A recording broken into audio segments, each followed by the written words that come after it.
Welcome to Luca is a Billionaire, where the only thing I invest in is your answers. In this video, I will show how to remove 2017 Ram 1500 headlight, only way. Start by disconnecting the battery negative terminal, open the hood, and remove the plastic trim pieces around the headlight assembly.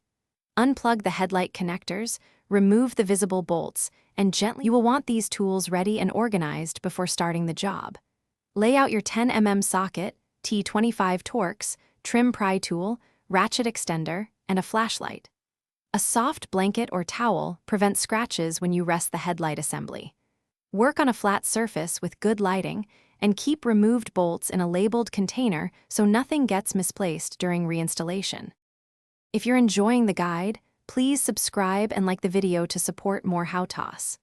Quick recommendation. Little Tree's Black Ice is my go-to when the truck smells like shop fumes after a day of work, and it hangs nicely while you finish the job. Check the description for the link and other deals, grab one if you want, and now let's get back to the video. Begin by disconnecting the negative battery terminal and clearing the area around the headlight. Remove the plastic trim clips with your pry tool, then unplug all electrical connectors from the back of the housing. Unscrew the bolts holding the assembly, keep a firm hold, and have a helper support the headlight. Gently slide the unit straight out, checking for hidden clips, and place it on your soft towel for inspection or replacement. Thanks for watching and please subscribe. It's the best investment you'll ever make.